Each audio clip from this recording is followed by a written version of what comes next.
What up, everybody? Sideline Specialists coming right back at you with episode 15.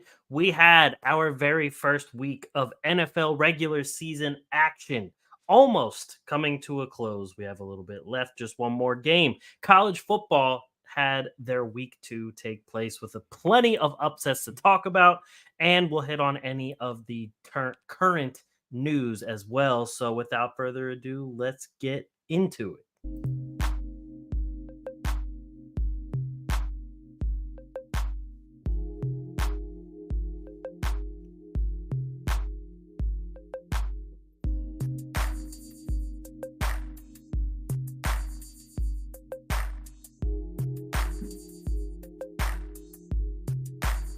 Welcome to Sideline Specialists. What up? What's going on? We in there. We're back. Fish, Tom Deasy. What's going on, Tom? Not much. This has been a wonderful week of football in general.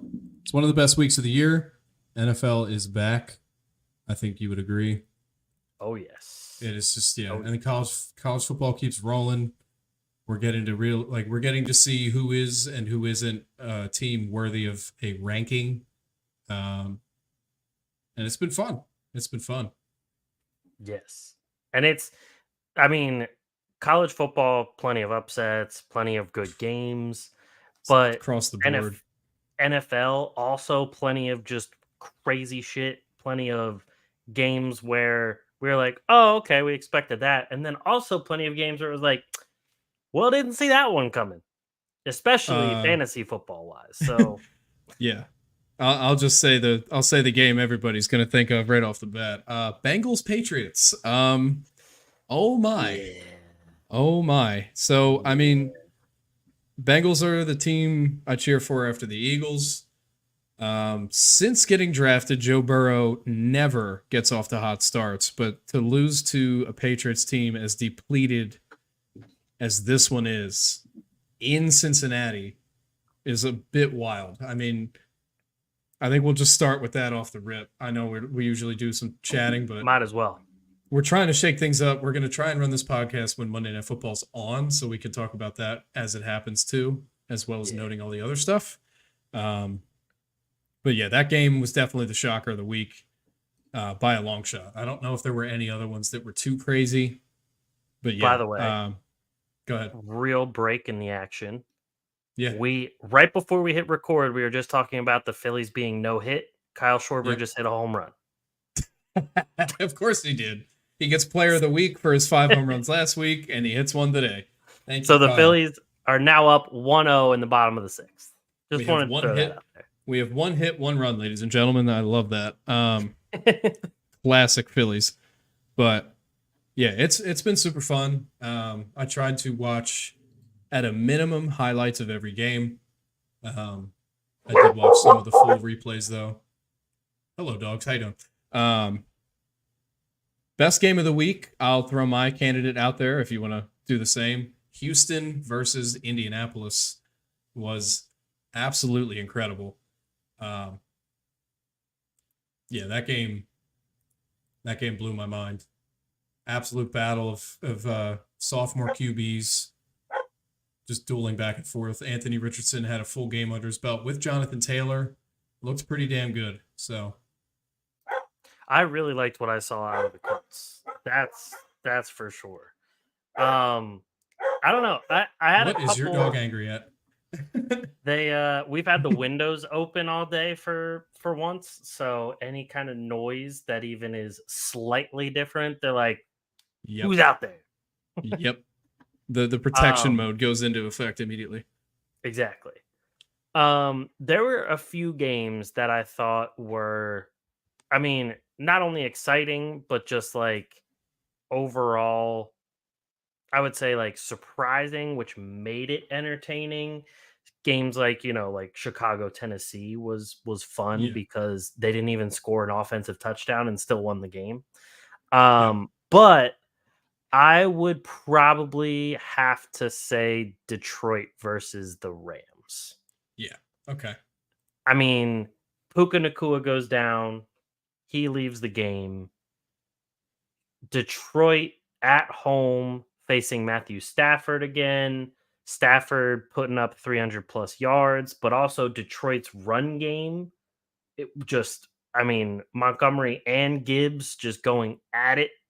And then not only that, but Amon-Ra wasn't the hero at all. He really was not much of a factor. And Jamison Williams, 5 catches, 121 yards, and a touchdown.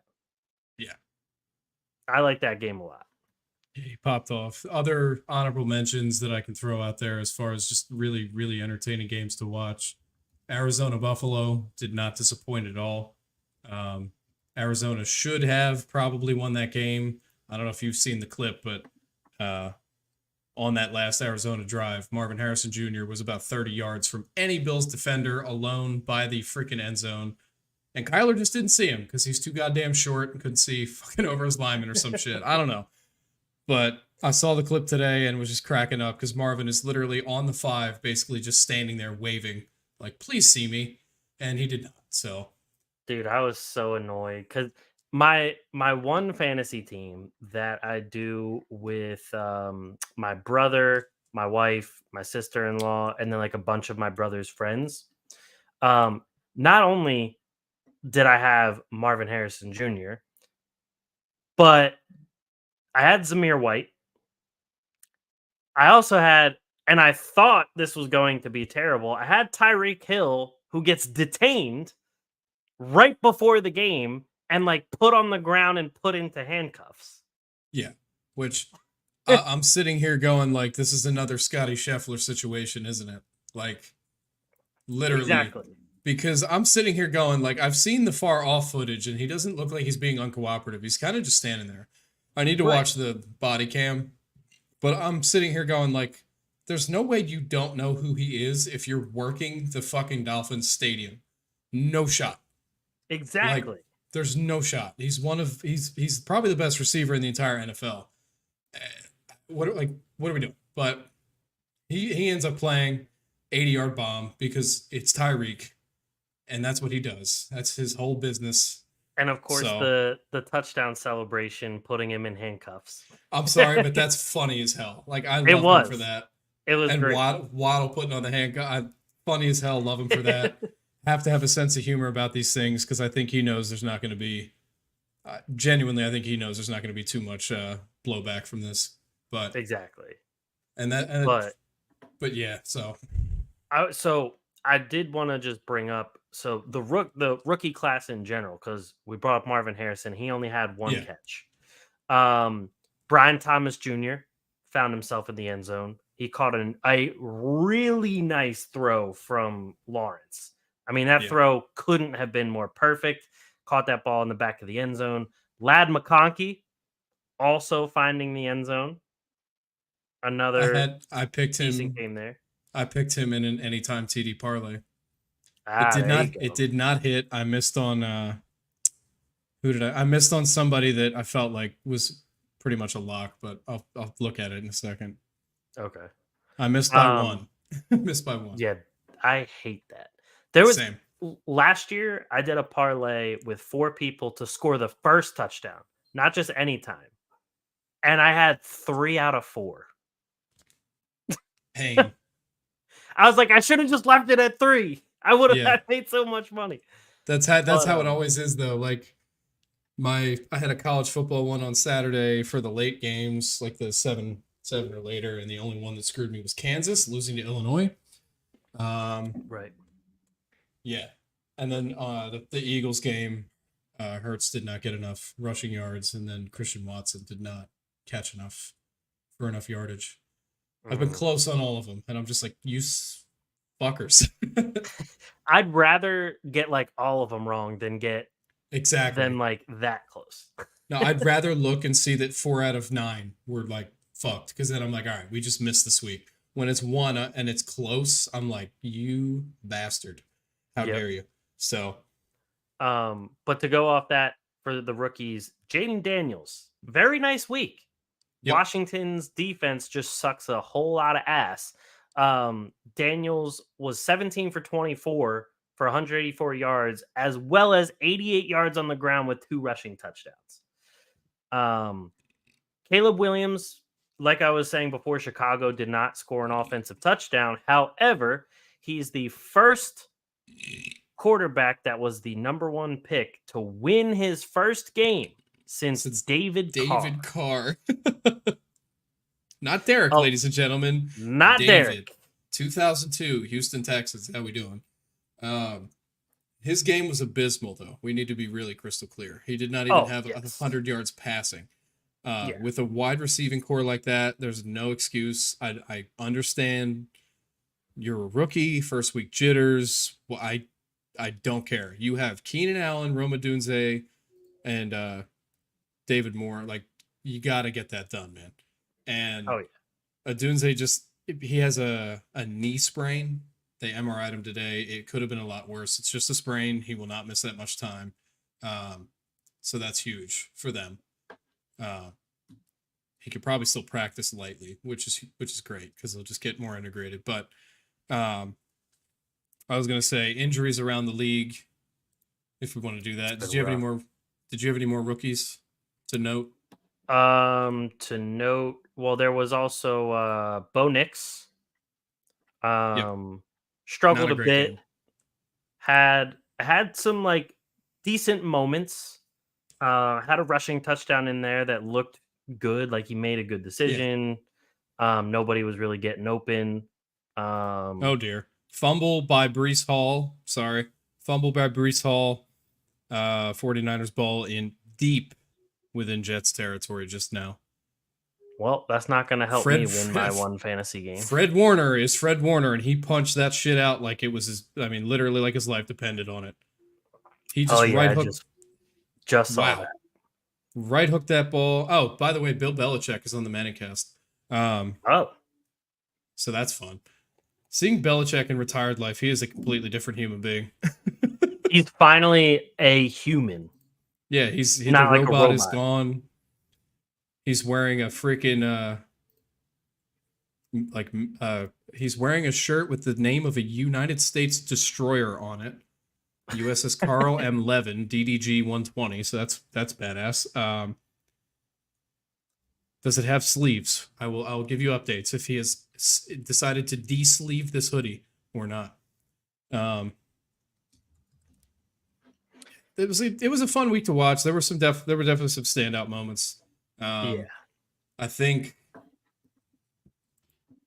Oh my God, what is it? Alec Pierce for the Colts. I have to give him his kudos. His deep routes were phenomenal.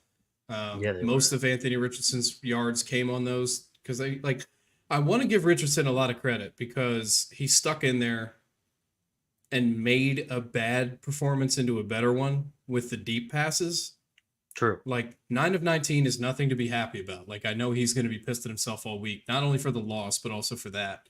But on those deep throws, he was looking a lot better. But they need, if the Colts want to win with a Rich, they need to add, they need to be able to have a passing game at all levels. And at the moment, I think they need a little work. So. But also, the thing is, with only completing 9 throws, he still threw for 212 yards. But that's what I mean. It's crazy. And his QBR was actually higher than CJ Stroud's. And on top of that, like we were saying, Richardson, 9 throws, 212 yards. Caleb Williams didn't even hit 100. Yeah. And he threw the ball 29 times, along with Will Levis, threw the ball 32 times and only got it 127 yards. Now that game was a rough watch. To be honest, because Bears defense, like you said, they look good, and their special teams stepped up big. And then the Titans defense also, they looked phenomenal. Yeah. Because to hold a QB on that many passing attempts to under 100 yards is wild. And I don't care if they're a rookie. Exactly. And DeAndre Swift in the backfield, Khalil Herbert as well. I mean, they have players. And that was just ugly from the Bears. I know they're going to definitely be working on that all week because they know that's unacceptable. They've made too many moves to allow that kind of stench. And for those watching on YouTube, I'll bring up our week 1 selections here. We were really, really bad. Yeah. The Bengals didn't help us. We both took San Fran tonight, but I will say that's also because neither of us knew Christian McCaffrey was going to be ruled inactive.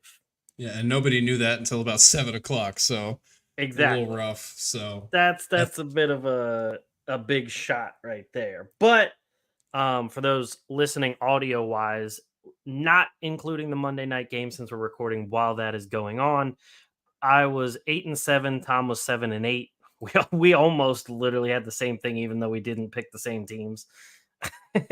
Yeah. So my one regret is I did not take the Steelers. I was saying the whole time I think they could do it, and then same thing. Like I picked them, and then they named Fields starter, which is what I said they would help them, and I think he played a great game. He did play well. So and George Pickens played well too. Even that one that was called back for offensive PI, I didn't think that was much of a PI. I think that gets missed most of the time. And either way, it was a great catch and a perfect throw. Absolutely perfect throw. So I have to give Fields the credit on that. Like he put it above and in between two defenders. Like he looked really good. He looked confident. And honestly, he looked like he was having fun, which I know we didn't see in Chicago. We both missed on the Bengals. We both missed on Tennessee. We both picked the Falcons. We missed that. We both picked the Browns Raiders. And the Raiders, and we missed those. The Browns, I think that one was made clear as Deshaun Watson is as shit as we all think he is. Yes.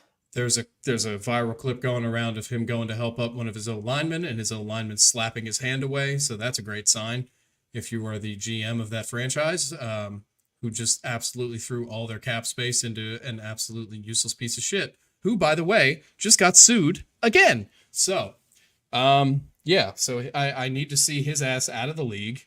I need to see the Browns getting somebody a quarterback that not only is ethically on good standing, but also can play the game of football at a level that allows the defense that they've built to not get overlooked. So Cowboys, though, I will give them their credit in this game. They looked solid. They did look solid on both sides of the ball. Their defense was the better defense. Yeah, their defense was flying, and nothing to knock there. I know I'm an Eagles fan, and anybody watching, you see 49ers, it's just because I hate Aaron Rodgers as much as anybody on this planet, and I need to see them lose tonight. It's going back in the closet after, I promise. So, yeah. And it's Carlos Hyde. He's not in the league anymore. You can just stop. And by the way, San Fran did get a field goal for those that might not be watching the game, so they're now up 3-0. Yeah, because the Jets, they basically 3-and-outed them if they were not in field goal range. Is essentially what happened there.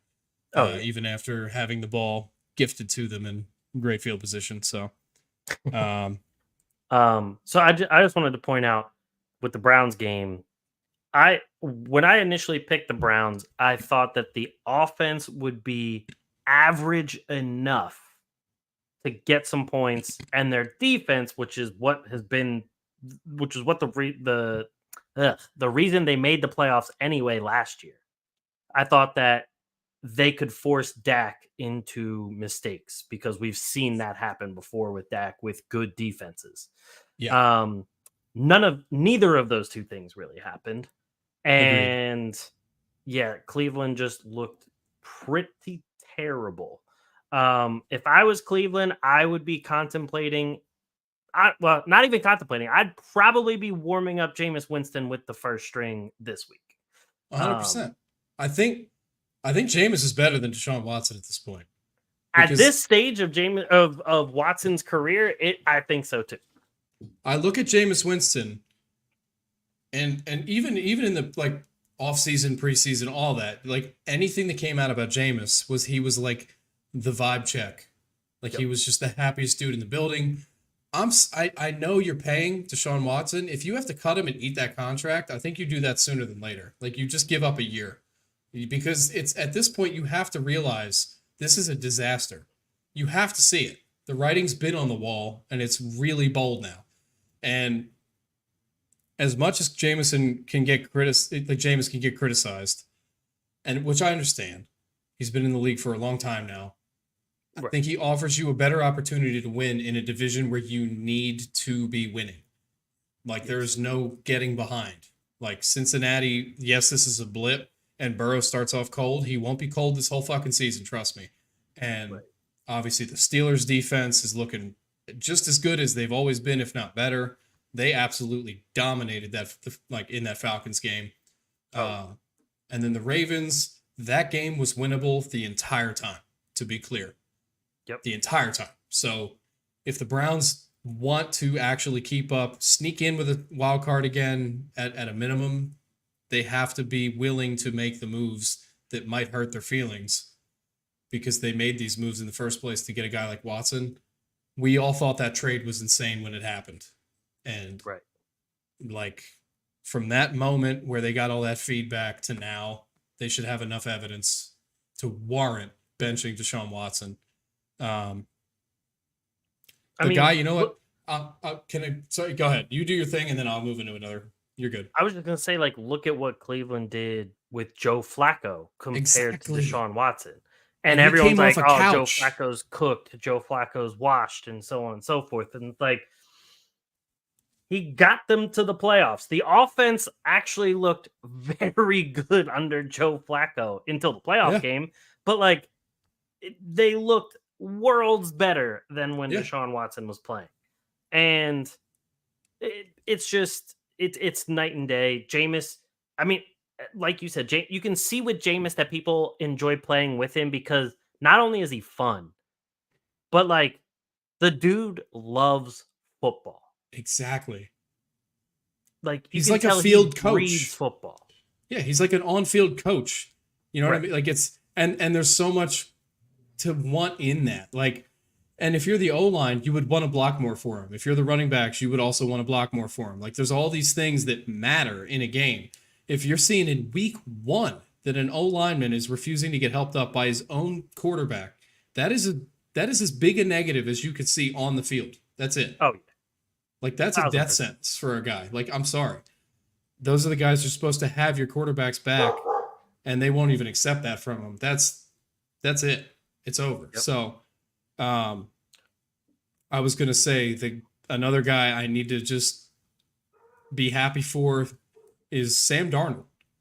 Yep. He had an excellent game starting the season on the road in a stadium no one likes to play in just because the field sucks, not because it's hard to play there. The team they were playing is a trash can. But everybody was worried, right? Like obviously JJ McCarthy gets hurt, no Kirk Cousins. What's J Jeff? What are Jordan Addison going to look like? Obviously their running back room is a little different now. They bring in Aaron Jones. Well, guess what? AJ found the end zone, and Darnold looked really poised and really solid, especially that 4th down play. That pass was flawless to Jefferson. That's as high pressure as it gets, and he looked like a veteran should. I think he's a dude who has gotten shit on because he was taken when he was. But I always look at players and their situations.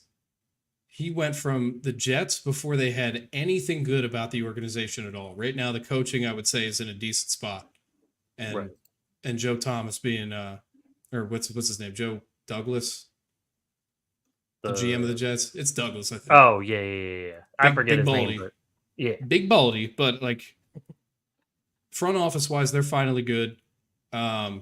He wasn't there for that. And then he goes to Carolina, which we have seen for fucking how many years now? Are like the worst franchise in the league. Their ownership gives 0 fucks about what that team looks like. And it shows by what they put on the field. And Darnold now finally gets to be in an organization that has made moves correctly for a while. And it's I just wanted to point out the roster around Sam Darnold in his rookie season on the Jets in 2018. Yep. Isaiah Crowell Oh dear. was the starting running back. Yeah, starting. Along with For anybody watching, they can see my face looking directly into your soul. Starting running back was Isaiah Crowell, who was like a third stringer on Cleveland the year before. Okay? along with Bilal Powell. He was okay. But at that time, he was 30 years old. Yeah, but I liked him a hell of a lot more than I like Crowell. I like Oh, Bilal yeah. Powell. The other running back on the roster was Elijah McGuire. Oh. Is he in the league anymore? I don't think so. I'm investigating. No, he had 2 seasons on the Jets, 2017, 2018, and never played again. Yeah, he gone. Backup quarterback was 39-year-old Josh McCown. Hey. The leader. Sorry. Can I touchdown Breece Hall? Thank God. My fantasy team really needed that. The leader in receiving yards that year, starting 9 games and playing in 14 of them, Robbie Chosen Anderson, who has gone to Carolina since being a Jet, just for timeline's sake, and vanished off the face of the planet Earth. Exactly. So another reason to give Sam Darnold credit, because he did not let going to Carolina ruin his life. I think Robbie Chosen was just signed to the Dolphins like a week ago. Yeah, and he's not going to see the field.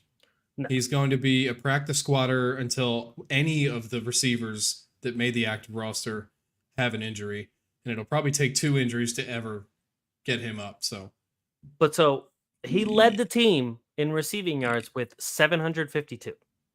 Yeah. Second most, Chris Herndon, the tight end. Oh dear.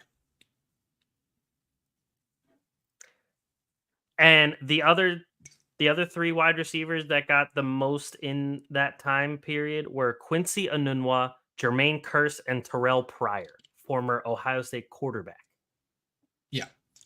So our point here is it does matter what situation you go into when you are drafted. I'm sorry, 1,000%. No QB. Peyton Manning would have still set the INT record with that team. To be clear, You can't really get much worse than that. Like, none or all of those guys are out of the league. Like, you know what I mean? Like, none of them are left. They're not in the league. They're not here. And like, even Bryce Young has better receivers right now in Carolina, and they are god awful because they have no position groups anywhere. Like, they literally are just an atrocity. And their offensive line is literally just tissue paper. Yeah. But I look at a guy like Baker Mayfield. He goes there, does poorly because they suck. And then look at him now. 4 TDs, 0 picks, great week 1 win again. They made the playoffs last year and won a game against my Eagles. It hurt, but I saw it coming. But it's like, you cannot just judge a guy based on how he plays for franchises that don't give a fuck. Yep. And like, when Baker was with Cleveland, they gave part of a fuck, and it was clear by their defense, and they did give him some receivers, and guess what they did? They made the goddamn playoffs. Like, it just irks the hell out of me when all these fans just get so mad at a QB without looking at all the things around him. Like, could he have even won given what he had? And the answer is probably not. And I know that in this situation, they're just going to be, all they're going to say is, oh, well, he has Jefferson and Addison. It's like, that's the point. He still has to throw to the right spot for them to have a chance. And he did that all game. Right. And it was his first game, real game with these guys. And it looked natural and smooth. And I know it's the Giants. You can say what you want, but like, I think there's literally an international game between the Panthers and the Giants this season. And I am so sorry for the country that hosts that, because oh my god. But I know who hosts it because there was a great Germany joke. Is it Germany? It is Germany, and the joke was, this is the last bit of payback for World War II. Yes, I love it. That's perfect. But that's where I'm sitting. Just like I'm so happy for Darnold that he literally this is the first time in his entire career he gets to be on a team that has players that know how to play because the franchise cared enough to set the team up this way. And I'm looking forward to see how he does all year because I think they could be a decent team. I really do. Like that the weaponry they have. Aaron Jones is not Dalvin Cook. They're the same age ish, just about. Like they're really close. Aaron Jones has way more left in that tank, and he showed that. He played really well. Yeah, I mean it was not a dominant win, 28-6. I mean they did not have to hold their breath at all. Let me touch on some college scores. The biggest one we're going to mention this entire time. Before we go to Go college, ahead. real quick, Go ahead. I just Go wanted ahead. to mention there was 2 games I wanted to mention. So one being Carolina, and just because we were talking about how bad Carolina was, I thought that Carolina, would still be bad. Don't get me wrong, Yeah. but I didn't think they would look as bad as they did, and it was literally like they had Derek Carr talking trash to their cornerbacks bad. Yeah. Like he looked at JC Horn and told him, "I have 3 touchdowns on you today." And he did. Yeah, And it was exactly. and they were ugly touchdowns. Like there was Oh yeah. gaps between Horn and receivers. And the one thing I always come back to is like there was a meme going around for before the draft for Chicago, for Carolina, for I think it was even the Chargers, but it was the one where the quarterback's getting hit and it's not throwing and the ball's not making it to the receiver, and it's like Caleb Williams, like the same offensive line with DJ Moore at the end, and then it's like if you draft an offensive line and still have Justin Fields, then he can actually throw the ball. Well, that is what's happening in Carolina. Like, Yeah. you needed to draft an entire offensive line. Like, literally every single draft pick should have just been offensive line, and then worry about the defense next season because you still wouldn't be that good, but at least you'd address the offensive line. Well, and on Like, top of that, it's like your best defensive player you traded away in the offseason to the Giants. exactly. You traded Brian Burns. So like you're already just saying that side of the ball is what it is right now. Like I agree with you completely. Like you needed to go all in, O-line, Yes. free agency, draft, everything. And they did not. Like Chandler Zavala, one of the guards on the Panthers, on PFF got a 26.2 overall grade. A pass block grade, and mind you, in 2023, he played 249 pass snaps. Last year in 2023, Zavala had a 7.1 pass block grade. He's in the single digits. Like, bro, that is a level of trash. Wow. And he's still on the team. He's still on the team. That is the grime at the bottom of a dumpster that's been used for 30 years. That's what that is. Holy shit. Like, but it is literally another situation. This is a Sam Darnold 2.0, right? Like I look at Bryce Young and I'm like, I am so sorry. I am so sorry. Right. Because you are doomed until you get out of there. Period. Because they can't fix this quick enough in your rookie contract for you to look good enough for them to want to resign you.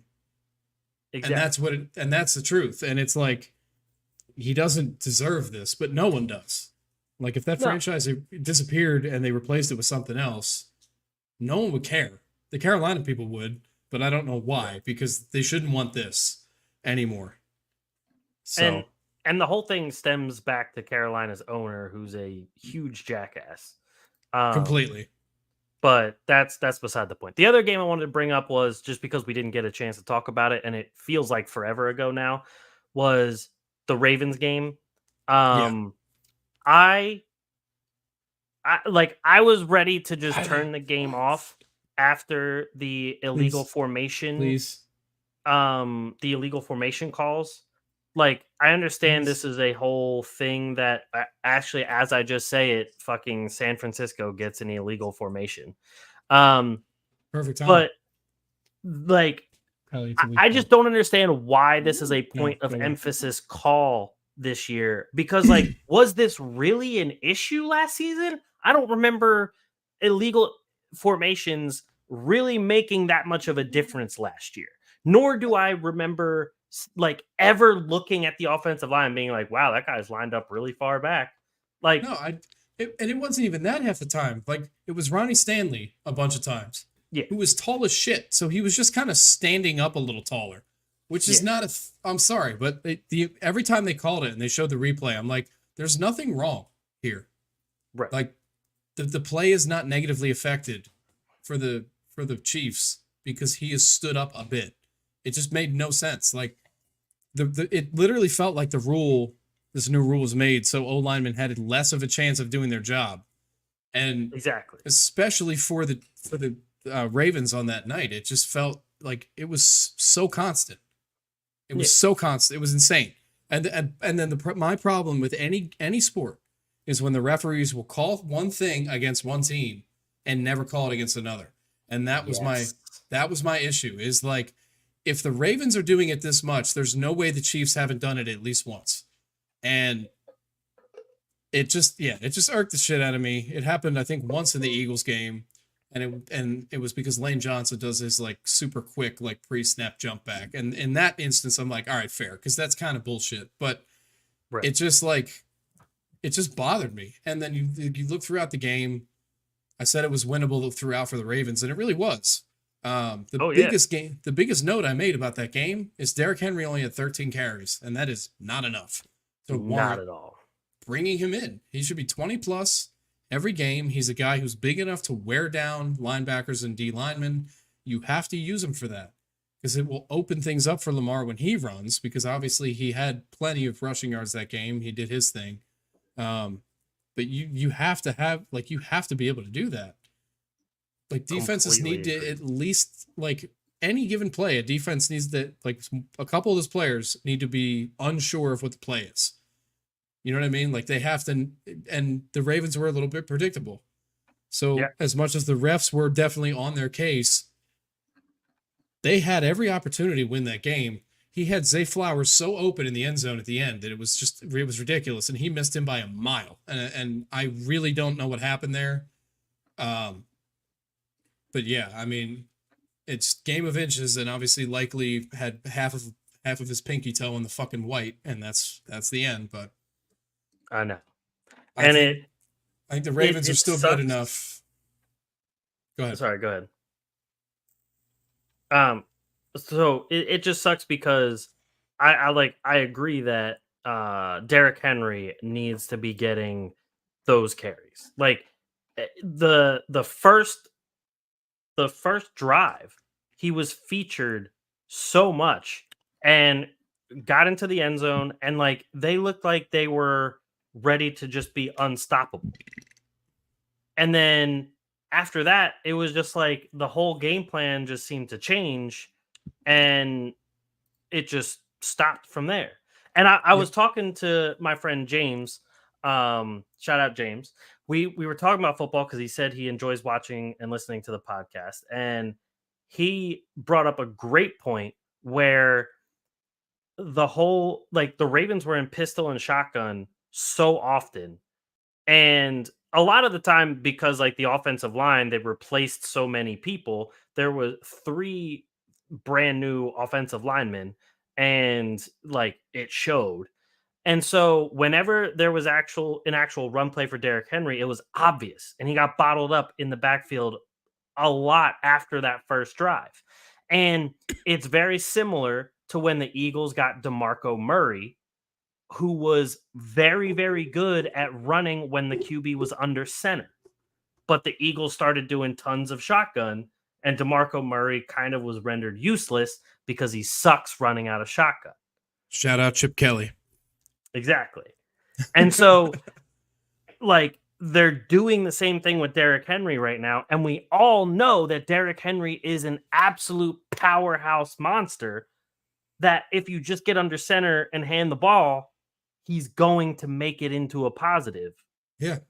So he's the guy that when you let him get up to some sort of speed before giving him the ball, as opposed to like this. I don't like shotgun runs Right. often. They're situational when you think it'll work. Like when you've done so much other shit the whole game where this is random now and they won't expect it and it works.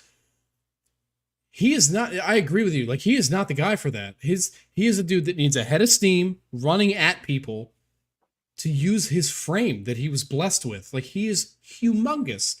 Let him have some speed.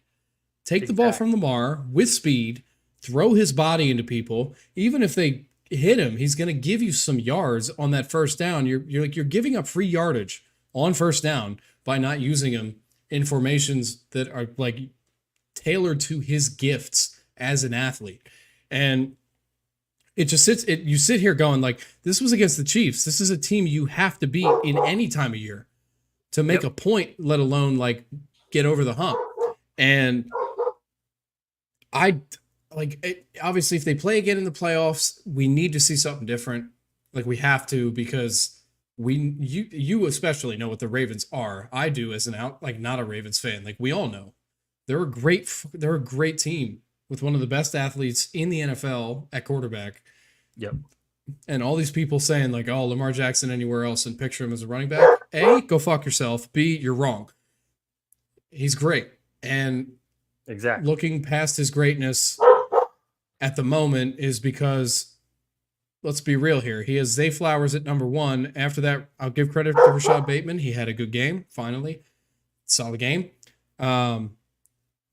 He's never had the receiver weapons. Isaiah Likely looks like he's going to absolutely take tight end 1. He is insanely gifted. That was part of the issue too. Is Mark Andrews had to sit in and block because the offensive line was getting abused. Yeah, and that's a product of free agency a little bit, because obviously was it Zietler that left and went to the Lions or somebody? Was one of them. Yep. So you're like, all right, obviously that's a problem. We wish that didn't happen. But like the whole your whole like game can't come down to something as simple as that. Like you have to be able to use what you have to the highest degree. You have a 2-time MVP. Right. Get it done. Literally get it done. I don't, and there was no excuse. Obviously penalties hurt, but you have to just kind of, especially if you're Ronnie Stanley, like if they called it once, they're going to call it again. Stop doing it. Dude, just move up a little. That's what I mean. It's like, just bend down and move up a little and just like, that's it. You're fucking your entire team over. And he called like 4 times. Yeah. And it's like four of the same penalty in a season is rough. 4 in one game is like inexcusable. I know he got screamed at and he deserved it. So exactly. Yeah. But yeah, it was a frustrating game overall. I think the Ravens will be 100%. Fine, but just a frustrating game overall. But you talked on the Ravens. I'll give a brief on the Eagles. I'll keep this like snippy. Yeah. So I love that they were able to win a game that by all accounts they should not have won, is the way I'll say it. You have 2 turnovers that early in a game, that deep in your territory, and hold them to 6. Like I know there was a lot of criticism against, like, I mean, from what I saw, like, oh, the Eagles defense, blah, blah, blah. That field sucked. Let's be crystal clear. That was really bad. That was a shit field for both teams. Like, there was a running play by the Packers. I saw that the running back try to make a cut and he just fell flat on his ass. Yeah, that shouldn't be a thing that happens. And then for the Eagles, it's just like they shouldn't have won that game. They kept Love to a really low completion percentage. Obviously, he had some big hits, kind of similar vein to Anthony Richardson. The deep throws found success, and Jade Reed popped off. But Saquon Barkley with 3 touchdowns, 1 on a beautifully thrown pass by Hurts, 2 rushing. Great job. Zach Bond, MVP of the game, both sides of the ball. I know Barkley having 3 touchdowns is crazy, but Bond had 11 unassisted tackles, 15 total that he was a part of. 1 tackle for loss. He had a sack. I mean, he was going nuts, going absolutely nuts. Even the announcers started picking up on it too, and they were like, "Yep, it's Zach Bond again," because he's everywhere. Like, it's just literally he was everywhere he needed to be. Reed Blankenship with that absolutely huge interception in the third quarter, which eventually led to the Eagles taking the lead, and the lead they maintained. And I think there's a lot of positives for Eagles fans. I think the number one thing is that we like as an Eagles fan, I need to see is Hurts looking like he did 2 years ago. Right. He needs you don't need to be a hero. You're not in Brian Johnson's offense anymore. These plays are well designed. If you have to throw it away, throw it away. You can eat a play and let your punter, who had a really high punt, like yards per punt average, do his job. And then you let your defense do your job, do their job afterwards. You don't have to be a hero. Especially when you're not down by 1 million. It was 6-0. Exactly. The first drive you finally got going, guess what? You took a lead. Don't do too much. Relax. This is the best playbook you're gonna have so far of your NFL career. Use it, and and that's another. Sorry, go ahead. I was gonna say Dotson had no catches. Yeah, and I know he had no catches because Hurts was nervous. I genuinely believe that. I'm sure he was open, and there were plays that just they were maybe a little broken, but Hurts does get a little nervy.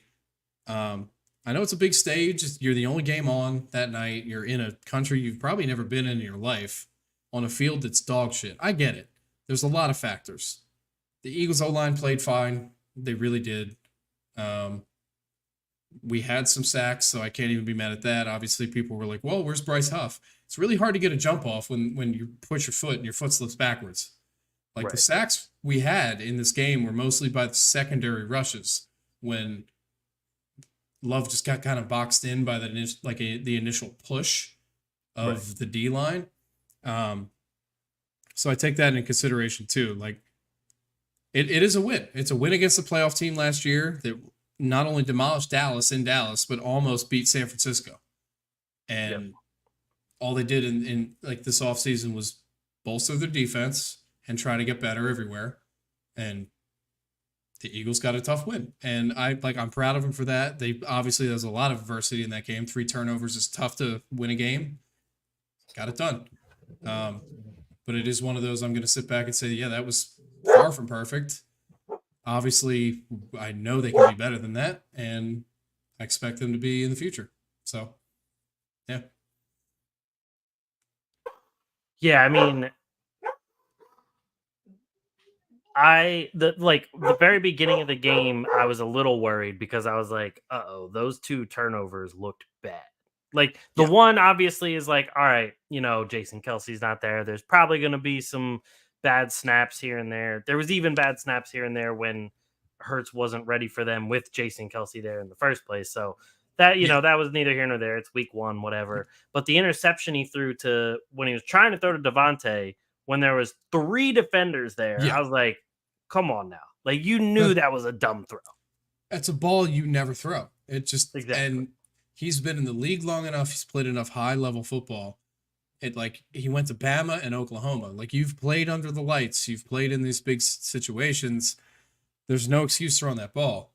Exactly. Especially your side of the field like that. You have to know better. And especially at Xavier McKinney, who was the best coverage safety in all of football last year. You cannot do that. And he read that shit so quick. He was all over that. Clean pick. Eagles defense cleaned up for it, kept him to 3. But we know Hurts is better than that. He has in a lot of people's eyes the greatest single performance in a Super Bowl by a quarterback. Oh yeah, genuinely. And it's a shame they lost that game because it would have erased that whole he can't win the big game bullshit. We have to still live with it now. I think he can. He just has to actually calm down. And that's it is simple. You have plenty of leaders around you. The players that are retired that you relied on are still around. Kelsey's there every practice. Right.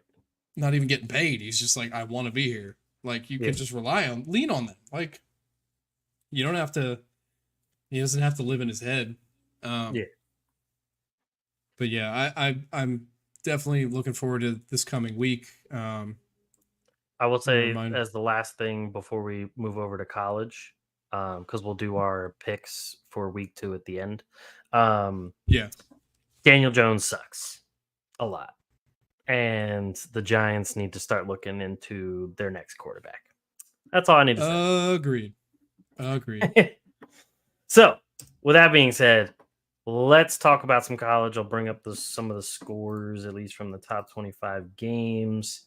I can tell you, I know a game I was watching because that Pitt game was ridiculous.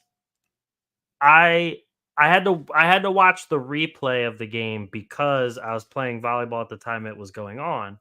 And it was funny because like a lot of the people I play volleyball with are Penn State fans. So like they were like, oh my God, Penn State's losing. Which they were for a lot of that game. But I was like, oh, Pitt's losing. as a Pitt alumni, you're kind of just like, yeah, I expected this at some point. So I mean, Cincinnati, while they're not great, they're not bad. So I was like, whatever. And then it was like the third quarter, Pitt, it was when I rewatched it at 4 minutes 50 seconds left in the third quarter. Pitt was down 27-6. And they went on to win 28-27. Yep. Which is just a historic collapse from Cincinnati. Like their offense, Pitt was not stopping their offense at all in the first three quarters. And for some reason, when they're up multiple scores, they're still throwing the ball. And I'm like, do you not realize your running back has over 100 yards? Like, why would you be throwing the ball? Exactly. But they kept throwing it, and they kept throwing incompletions, and then Pitt was running a hurry up offense.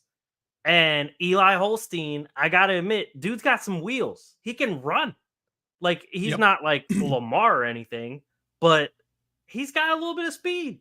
And anytime somebody wasn't open, he was taking off. He was hitting Mumpfield on like in stride for some great throws. And Holstein looked pretty bad for half of the game, I would say. There was a couple drives he looked good, but it ended in like some unfortunate mistakes. But then at the end of the game, kid showed some pretty good poise in leading that entire comeback. And then the kicker capping it off with a big time field goal. I mean, that game was just, I have to tip my cap to Pitt because I didn't think they were going to do it.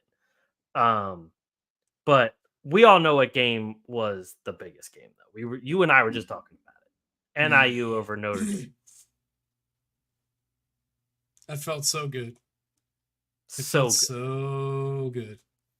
Because I've never been a Notre Dame fan. Lose. Yeah, same deal. Like I just don't care for them.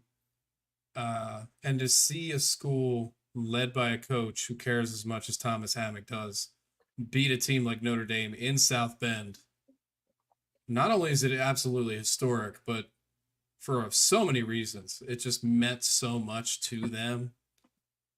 And this is why we love sports, is how everything about it. It was 10 out of 10 moment. I mean, it's going to be tough to top it this season throughout college football. The follow-up game actually on this screen is right below it. The game I thought was just unbelievable. Boise State, Oregon. Holy I can't believe Oregon won that game. Shit.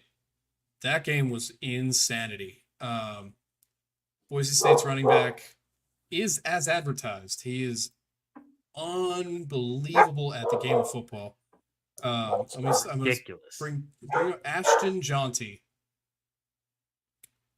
Goodness gracious. So he follows up a 20 carry, 267 yard performance with 6 touchdowns against Georgia Southern, which is obviously not a tough school. Let's be real. He goes into Oregon, number 7 ranked Oregon, has 25 carries for 192 yards, 7.7 average with 3 touchdowns. To do that against number 7, and I know it's early in the season, obviously ranks are going to be changing like freaking crazy right now. That's nuts. And I'm looking at Boise State with eyes wide open right now, thinking this team is really good. If they're in a bowl game, a meaningful bowl game, maybe not a college football playoff type one, but one of the bigger name ones, I am scared for their opponent because that opponent should be scared of them. And I will do this game break touchdown for I can't see his name because his dreads are long as shit. The backup running back for the Niners. There's a flag though. Let's see. Oh, is it Jordan Mason? Yeah. Holding offense. No touchdown for you, Jordan. Anyway, let's move Well, on. That's a bummer. that sucks. I think the holding was on Debo.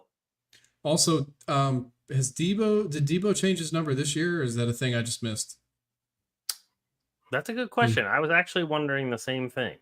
He was wearing 19. I feel like he changed it to 1 this year. And it also says Samuel Senior instead of just Samuel. So he's doing that thing that everybody else Yeah. does. He had a son, I think it was like a year or two ago. Yeah, he was 19 last year. Okay. He just changed to number 1 this year. Fair enough. It looks good. I hate him, but it looks good. Nope, here he's catching it in the backfield. He's going to the outside. He gained about half a yard and got sat on his ass. There's another flag because the NFL now stands for National Flag League. They cannot keep this shit in their fucking pants ever. Dude, I can't stand it.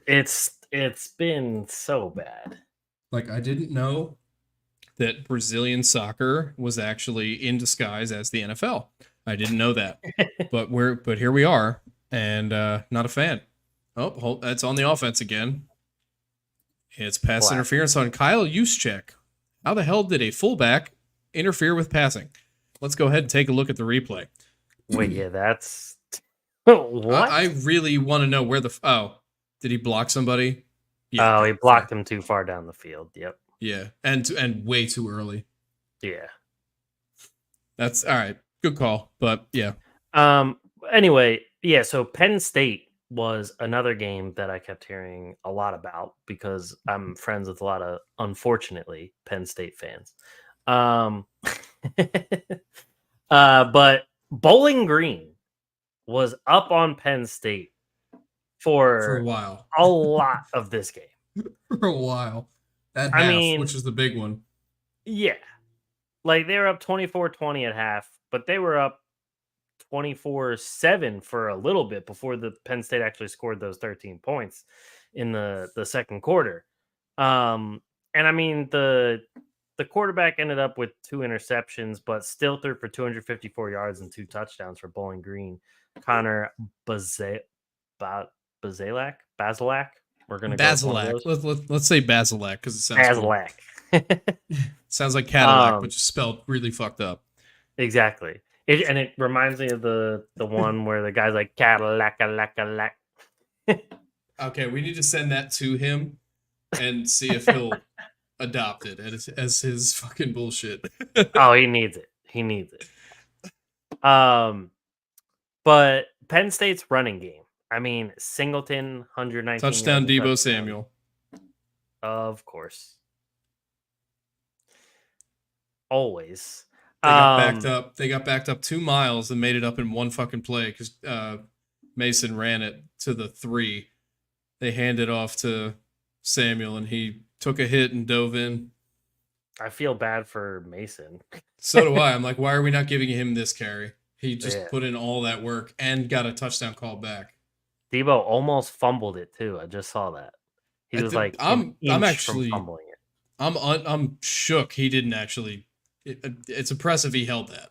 Yeah. But yeah, Penn State's running game. I mean, Singleton 119 yards a touchdown. Katrin Allen 101 yards. Both of them only 13-14 attempts. Obviously, very nice efficiency. Very good game from them. All in all, I mean, Penn State was number 8, and they really almost dropped that to Bowling Green, and that would have been a horrifying nightmare for all of those Penn State fans out there. And all of a sudden, my scroll wheel isn't working, so that is awesome. Tennessee beat the brakes off of NC State. Yeah. But then you know what? I'll follow that up by looking right next to it. Oklahoma barely beat True. Houston, and Only that's like 16 points. it's like a tale of just two things here. You know what I mean? But this is why early season college football is like incredible because you look at even just this screen right here. Illinois upsets Kansas. Iowa State upsets Iowa. Um, Oklahoma State has to go to OT, double OT against Arkansas, and Kansas State had to come back and win that game against Tulane. And Tulane is one of the better programs in this country. They really are. So that game doesn't shock me as much as maybe Oklahoma Houston because Houston, I think, lost last week. So I think so, yeah. so this is, but that's why this is crazy. And then you think about like big schools playing little schools, right? And we'll just we use the Penn State one because we were just talking about it. Like 8 beating Bowling Green by 7, Right. and they were losing most of the game. USC took Utah State and wiped their ass with them, flushed them, went back to the sewage plant and wiped their ass again. 48-0. I mean, brother. And then you got Miami taking Florida A&M out to the woodshed. Yeah. But I look at Utah State. Utah State's QB is the QB that led Utah to beating USC last year in LA. Oh, He wow. transferred to Utah State because what's his name? Cam Rising, the oldest QB in college football, was hurt last year for Utah. Yeah. So he got to play that game and they beat SC. And then he goes to another school and he doesn't score a point. SC is different this year. And I know Caleb Williams is gone, but Moss looks pretty damn good. And that is a team to look at currently, and I love that they are because I love USC. They're a team to look at as far as jumping up in that ranking every week as long as they can play the way they've been playing. Right. The first week they had a tougher opponent in LSU. They handled them. And this week they just said, you know what? We are going to have our first shutout in a long time. And they got it done. Oh, I'm sure USC is jumping up there. Miami is definitely going to jump up there. Tennessee Illinois will might probably get ranked. jump up. Yeah, Illinois could be ranked for sure. And then I wouldn't be surprised if like Oregon drops a little. Obviously, Notre Dame's going to drop a little. Texas beat Michigan 31-12. So Michigan probably will drop out of the top 15, I would assume. So there's a case. So Penn State apparently is going to stay basically the same because Notre Dame lost. So there's, you know what I mean? It's like that kind of situation. Sense. Like, yeah, it was a tough game, but higher teams had issues. It had an issue, right? So right, these things happen. Texas looks as good as we thought they would be. So Georgia played Tennessee Tech. That's not actually a team. Neither is Western Michigan this year. So like those two, Georgia and Ohio State, we need to see them play conference meaningful games. Right.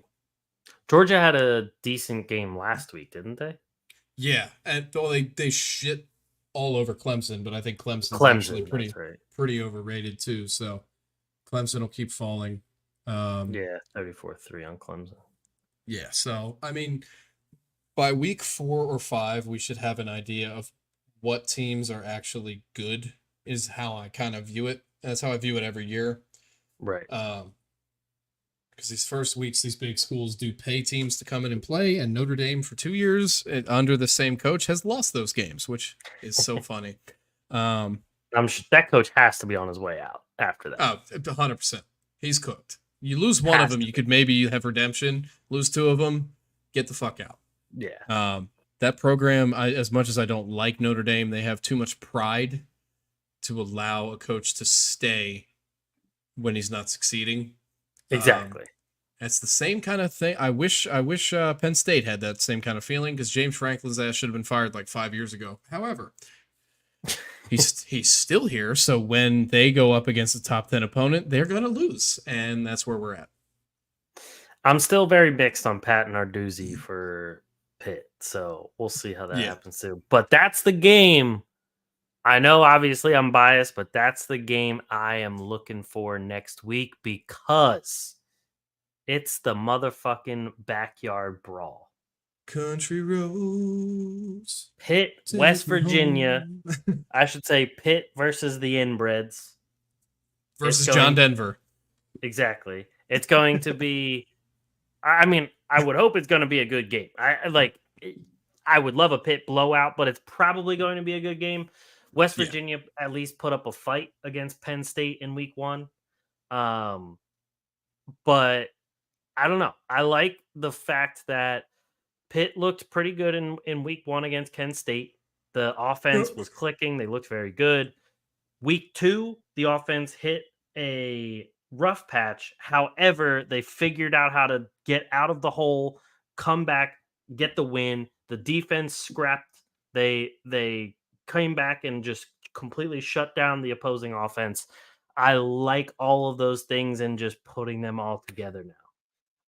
Well, if I'm Pitt, right, you were on the road against a conference opponent, an opponent that means a lot to beat. Yes, the Not river only because rivalry. Exactly. Like it is a meaningful game.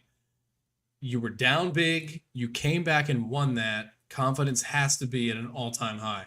And you need to like grab that with both hands, embrace it, take it with you. You're going from rivalry to rivalry. You know what I mean? Like you could be 3-0. That's a good feeling. And when you are 3-0, you play better because you're feeling it, right? So this is a huge game, and they get to play it at home.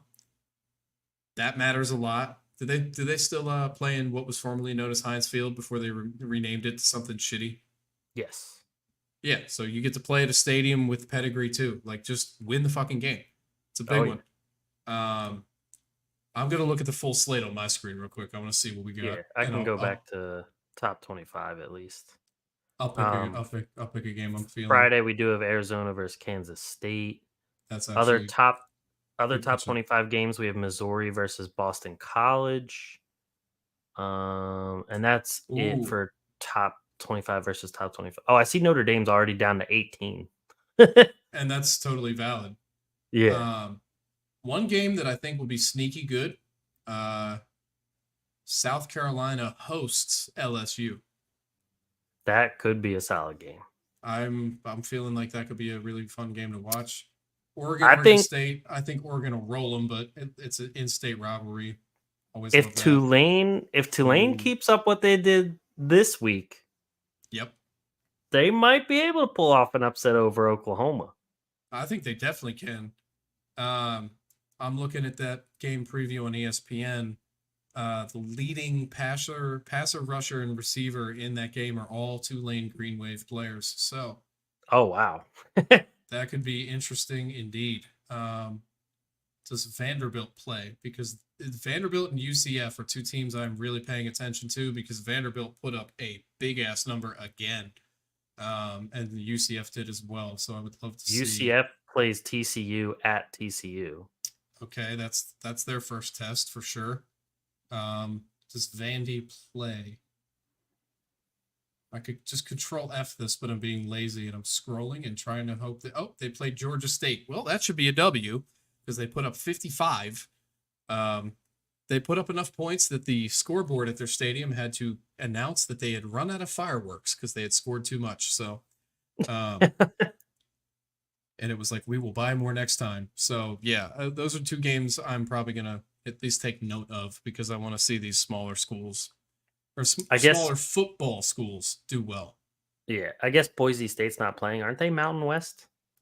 Yeah. Hold on. I'll control F Boise on ESPN and see if any. Yeah, they're probably college has weird buys and they probably have a buy. So that's kind of a bummer because the running back being on such a tear, you want to keep that going. I know. I would love to have seen that.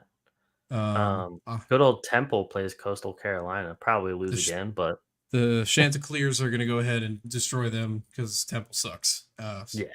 Sorry, Central City, Philly people. Temple sucks. Yeah. Yet again. So as usual. Yeah. That's another bummer. But, yep. But with that being said, I think unless you have any other games for college. One Washington State. I like I think Washington State is, I mean, I'm not going to say they're amazing, but obviously I love the interstate. Like when it's There is Colorado State, for what it's worth. That yeah, had a lot of Colorado drama last year. last year. Colorado State might win that one because Colorado looks fucking terrible. Yeah, they do not look good. And one of Sanders' sons is hurt now, isn't he? Yep. The one Shiloh. that's on defense, Shiloh, yeah. So there's also that. Indiana UCLA has really tight betting odds, so maybe that one could be good because they're both in the Big 10 now, so that's fun. They could rename it the Big 20 and it might be more accurate based on the amount of damn teams in it now, but here we are. I'm still getting used to some of these new conferences because they're just ridiculous. Some of them are like really logical and make plenty of sense. Like, and then there's Stanford in the ACC. Yeah, like the SEC ones make sense to me. Yeah, I agree. Texas being there, I'm like, that's totally fine. At least they're in the South. You look at the Big 10, it's like, why the fuck are all these West Coast? It's odd, but I mean, it is what it is. We roll. Yep. We enjoy because a lot of matchups that have not occurred frequently now will. Yep, agreed. So we can jump to our week 2 picks if you're ready for that. Yeah, let's do it. All right. For those that might be joining us for the first time, we do our NFL picks here. We're doing it every week. I will bring it up on the screen if anyone is watching here on YouTube. But essentially, we just go ahead and pick the games of each week. They're just straight up picks. It's like NFL pick'em style. We're not doing money line versus spread versus all that kind of stuff. I did get that question, so that's why I'm okay. Yeah, we are picking the winner of the football game, and that is it. We do not give a shit about all that other stuff. Maybe at some point in the future we can do like a 2-minute betting thing. I don't really want to be like super into gambling. I'm not. I don't really. I bet maximum $5 on any bet I ever place at this point because you can fall deep into gambling issues. I've done it before. I'm not going to do it again, and I don't really want to help somebody fall into that. So if you're in the stream ever and you have questions about like, oh, who do you think, I will absolutely answer that. But if you're like, oh, should I bet on this, then, and that, I might avoid the question. I'll be honest. I'm not going to tell somebody to bet, but if you're asking me about a bet, exactly, I will assist. Exactly, because if you're already committed, I'm not going to lead you astray at that point. You're already in, but I'd rather you not lose money. So, with that being said, like we said at the beginning of the episode, we didn't do that well in week 1, and we're making these picks obviously on Monday night, so there could be some inactives that we don't know about, just like today with Christian McCaffrey being inactive. Yes, I'm doing a disclaimer because I sucked last week, so deal with it. Just go ahead and judge us. It's fine. Exactly. So Thursday night, a solid game for Thursday night for the first two in a row. The first solid Amazon matchups. Prime game of the year. It'll probably be the only good one they have because that's how it works every year. Exactly. We have Buffalo at Miami. Now, both of us, or actually, no, you picked Buffalo last week, but we both had our doubts about Buffalo because of all the movement that has happened with that team. Miami didn't look all that great. No, they looked not that good at all.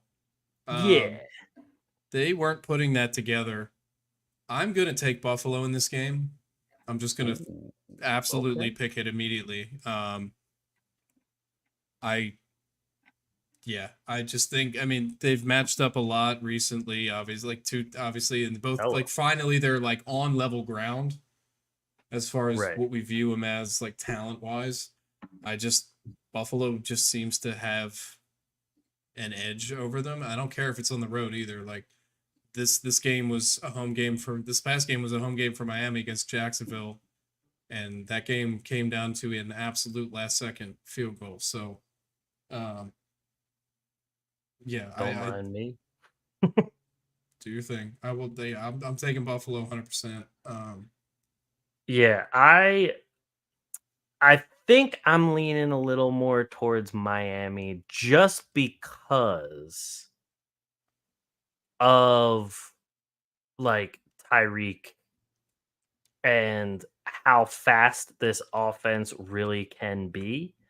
I like all the pieces. The only thing is that worries me every time with this Miami team is how the running backs are always, I don't want to say brittle, but like since they're always built on speed, it's like they both were already listed as questionable in their like fake walkthrough practice report. Okay. Um because of a one was because of a chest issue. I think it was Mostert was chest, and I forget what Achan was. So that always worries me. Yeah, Um, and it's totally valid. yeah, but I want to see Jonnu Smith get a little bit more involved in the offense. I want to see what Miami does without Tyreek Hill getting detained right before the game. And of course, the defense, Jalen Ramsey, I think, was like a game time decision. He ended up playing, and the defense had a little bit of issues here and there. So I think I'm going to go Miami in this one, especially in Miami. They love playing down there. The heat is exactly perfect for their style of play. I think I'm going to take Miami. I'm gonna take Buffalo on in the inkling that maybe one of those or running backs doesn't play, That makes sense. and I just think they're better. To be honest, their defense. I know they gave up a fair amount of points at certain position groups. Their defense was looking real good, so we True. should see.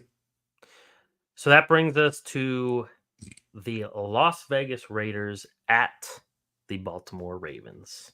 All right, can we just make this one quick? It's Ravens for both of us, and we don't need to actually overthink. I'm I mean, sorry, I was but definitely going to pick Ravens, so yes. on the face of Lamar Jackson versus Gardner Minshew, that's easy. I mean, you got a point there. Yeah. And I just see the Ravens coming out extremely hyped up to bounce back from what should have and could have been a win against Oh the yeah, Super Bowl champions. yeah. So They I will fully play agree. this week the way that I thought they would play against the Chiefs, with Yes. anger, seeking vengeance. And Because I didn't. Derrick Henry's gonna be fucking ready to go, ready to run through a brick Oh wall. yeah, yeah. Agreed. So that takes us to New Orleans at Dallas, which is a little more interesting to me Yeah. because of how explosive New Orleans offense looked this week. Well, Granted, it was here, against Carolina, yeah, but there's but reasons. So exactly. the receivers are healthy. Alvin Yep. Kamara is healthy. Yep. Taysom Hill is healthy, and their O line got improved through the draft and free agency. We can judge Derek Carr as much as we want. He was making really, really good throws in He that really game. was. It wasn't just the receivers having to make plays on everything. Those balls were where they needed to be. It comes early for New Orleans, but this is the game to see if this team is something. They almost Yep. made the playoffs last year with a bunch of different QBs because obviously Carr was out for a while. I am still going to pick Dallas, All right. but I will take this L on the chin happily if I am wrong, because I think New Orleans can win this game. I think they have enough weaponry and protection on offense. They have a versatile offense where they do use a lot of different things well. It's not just a one like copy paste every play. So I'm very curious to see how it works, but I'll pick Dallas because I do think that defense looked fucking nuts this past week. Yeah. And I will say, in the Saints' favor, they did all of that scoring and all of that high flying offense while Chris Olave only had 2 catches for 11 yards. And that's another reason where I'm like, if the Saints do win this game, I don't give a shit. Obviously, I am an Eagles fan. If the Cowboys lose, I'm happy. The end. Right. So, but I'm picking Dallas because I just do think if I had to pick, which, you know what I mean? Like, I would think they would win at home. Right. But we've obviously seen them lose at home. So, it is. This is a coin flip for me because I think the Saints offense offers so much explosiveness that if they do just go off again, I won't be surprised. I was gonna pick the Cowboys. Do it. Pick the Saints. Do it. But for the sake of just not picking the same team for everything, and now that we've talked about it, it's persuaded me. I think I'm going to go with the Saints. I just don't want to unpersuade myself. I know. But the thing is, I completely agree with everything you just said, and the Dallas's defense is what is really holding me back from being full force like go Saints. But I'm gonna say fuck it. I'm gonna say the Saints. Okay. And this is one of those moments where I like if we're like one game apart at the end of the year, I can look back and be like, I'm okay because it's, you know what I mean? Like, it was a Cowboys pick, so I'm like, it is what it is. Exactly. This next game is actually really fun. Yep, we got Tampa Bay at Detroit. So I'm good. Here's what I'm gonna do. I'm picking the Lions, and I'll justify it right away. Okay. Antoine Winfield is going to miss a few weeks, and that is True. a massive, like, that is one of those kind of big difference maker, massive losses for a defense, and it's in Detroit. Baker's had 2 really good week ones his last couple of years. Right. After that, it's been whatever. I think Detroit is going to take the momentum of winning in overtime in like a really tough game, shaking that little bit of rust off, because I think they should have beat him by more. I don't think if you're Detroit, you know in your heart, like, you should be not having overtime. Right. I think they'll take that. They have the weapons. Obviously, we already discussed Amon-Ra did not have a lot of participation in that game. He will this week. I think they win probably by a touchdown. I'm not going to say it's a big win, because I think Tampa Bay is a good team. The receivers are all healthy, finally, fully healthy. So right. Good and game. they had some Detroit people wins. missing. Tampa Bay had some people missing in week one. Kalisha Cansey on the defensive line wasn't there. They had a couple other defenders missing. So they weren't at full force. And I mean, they still won't be, because like you said, Antoine Winfield's not going to be there. I am going to agree with you here, though. I just really like Detroit. I like everything about this team. I love Dan Campbell as a head coach. I love Jared Goff's like revenge tour. The whole thing is just amazing. And Amon-Ra is awesome. the man. Yeah. When if you've watched Receiver on Netflix, you know Amon-Ra's the man. And then you also know Goff is the man a bit too. And for Goff, it was another one of those, just a QB getting absolutely trashed, kind of unjustifiably. Like, especially by Rams fans. It's like, you motherfuckers made a Super Bowl with him as your QB. And then nobody on your offense showed up that night. It wasn't just him. So let's not pretend it was all his fault. It was not. Seriously. You scored 3 points and you went home with your tails between your legs. It is what it is. I think fit is everything. The Lions are really happy to have Goff. I think it's a really good spot. They're a team that's absolutely in contention to make the Super Bowl this year. I think they win this game. Agreed. So that brings us to the Colts at the Packers. Indy. Because Jordan Love's out for like 6 weeks. Yeah. So that's probably what I was going to go with as well. Yeah. Like, I want to see Malik Willis succeed, but I don't see it. I cannot in good faith pick Malik Willis to win this game. If he does, I'll be... But it's one of those, both of us will agree. If he does win this game, we will be stoked for him, because he's another guy that got drafted semi-high and hasn't been obviously hasn't been to expectations for his draft position, but like, Yeah, it's just I know it's in Green Bay. It's his first start for this team, uh, and despite a shit completion percentage, I think Richardson's gonna continue to look like the freak athlete we know he is, and that team has a lot of talent around him. I think they get the Oh, road win here. It's a tough road win, but I think they'll get it. and the way he can throw the deep ball is just ridiculous. Yeah, Score, wherever a receiver is on the field, he will find them. yeah. So, Score update, by the way, 49ers are up 16-7 at half. yep. But yeah, so that brings us to, speaking of the Monday night, Jets at Tennessee. I'm gonna keep this pretty quick and simple, and I'm gonna go with the Jets. Okay, I'm gonna do the opposite of you Oh, because what I'm seeing right now on the screen in front of me, this is well. Here's what this is gonna come down to. This game comes down to can the Titans score, and that will right. be the hard part. And granted, 100%, that will be the hard part. But I'm watching the Jets right now, unable to score on the Niners, and Tennessee's defense is comparable. And this is in Tennessee. They are solid.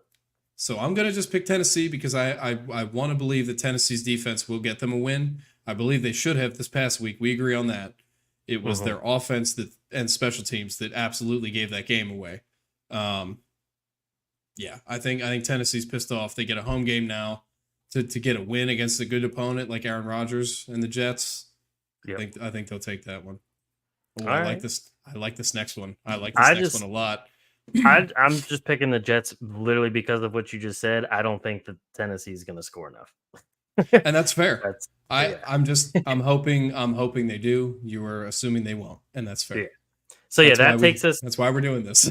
Exactly. That takes us to San Fran at Minnesota. All right. Now, can I have some fun? You can. I'm just gonna say my pick is gonna be pretty chalk. Yeah. I'm going 49ers. That's fine. I'm for the sake of what we literally just said, we're having fun with this. By the way, Jason Kelsey is on the TV right now. Hell yeah. Love this. So I'm picking Minnesota. Okay. I think Darnold is gonna continue. It's gonna be a Jared Goff 2.0. He is gonna have his revenge tour. He finally has an O-line that gives a fuck about his well-being and receivers that know how to catch the goddamn ball. So I'm going for it. Am I gonna be right? Fuck no. If I am, will I be elated? Yes. So we're doing it. Locking it in. Makes sense. Locking it in. It's in Minnesota. I want to see that team get some. That fan base deserves some. They do deserve some wins. Yeah. You lose in a championship game in 2017. You've had some good years. Kirk Cousins could never really win a playoff game. Like that fan base needs something. Beating the Niners would be something for as far as regular season goes, especially given no one is going to pick them. Right. Like when we watch ESPN, whatever this weekend, they do those picks and you see all the fucking logos at the bottom. None of them are going to be the Vikings. So I'll be the guy. I'll take the bullet. Justin Jefferson will have 128 yards and 2 tuds. Aaron Jones will have like 90 yards rushing and a tud. And they'll win by like 3. That's my pick. Okay. I like that. That's bold. I like that. But speaking of that whole, ESPN picking everybody, picking the same team. That brings us to Seattle at New England, where everyone picked Cincinnati, and New England ended up winning that game this week. Seattle looked, Yeah, they didn't look good. Let's be clear. The defense had some great moments. The defense had some very good moments, that doesn't surprise me because Mike McDonald. We saw what he did with the Ravens defense. He's just bringing that over to Seattle. Exactly. And it's an interesting game because as much as like New England is in a better position than like obviously we thought. It's not to say they're in a good position, but they're better than we thought. Right at some level, right? Because Jacoby Brissett has played enough football to lead a team. And Right. Ramondre Stevenson is actually a pretty damn good running back. Fun fact. So, like, they have that. You draft Jalen Polk, that bolsters your receiving core 100%. Like, it was trash. It's a bit better now, and you have, I think Brissett's definitely better than Mac Jones. I think we'd all agree on that. Oh, yeah. So there's that. I think Seattle is going to look at this past performance and realize we are so much better than that. For sure. Mm-hmm. I think they will win this game. I don't actually think it'll be a blowout. I think this will be really fucking close. New England's defense was moving. They were moving quick. Obviously, coach-wise, Gerard Mayo is a very defensive-minded head coach. Right. And that will translate. And I totally get that. I think Seattle's just going to play mad, though. Like, I think DK is going to have an insane game. I think he's going to be playing. I think he's going to be playing physical, pissed off. Gino's going to find him. Yeah, all those players, though. Literally, Kenneth Walker got held to not as much as I know he wants. Obviously, DK, Lockett was about the only one I think who had a decent-ish game, and then Smith and Jigba had his contributions. I did hear his name called a few times, but yeah, I think Seattle overall is better. It's week 2. They played a really tight game at home that they know they should have won by more. Yeah. I'm going to keep this one fun, and I'm going New England. Okay, cool. I just think my bold prediction is that Jacoby Brissett starts cold and they throw Drake May in the game. He throws 2 touchdowns to lead them to a win. That's my bold prediction. Holy hell. Okay. But New England at home with a defensive-minded head coach, I think just like almost always works out some way. And it's Foxborough. Foxborough has fucking weird spirits working, so I get it. Exactly. I get it. And especially because I look down the list of the other games and I'm like, I don't think I want to be as fun with some of these other games. So if I'm going to pick one, I'm going to go with New England. Which takes us totally fair. Yeah, which takes us to probably the shit show of the week. This is the easiest one. We can literally both just say Washington and move on because we've already discussed on this podcast, I don't know how many times. Daniel Jones isn't worth a paper bag full of my shit. And they paid him $160 million and let Saquon Barkley, who was their offense, leave. And Washington, what they did was get rid of their entire ownership, who had a bunch of scandals going on, because that's good for business. Make really smart trades, really smart picks. Jaden Daniels is going to be a really good player, period, end of story. He is too athletic, too talented. This is not a Bryce Young situation where his like where he's at is going to be a problem. Washington clearly gives a fuck. Yep. And they are going to get a divisional win here, go to 1-1. The end. I think. Yeah. Washington, in the long run, Washington's defense is what worries me more than Washington's offense. Absolutely. Because they did get rid of their bigger players on that. I think, but I think it's a strategy.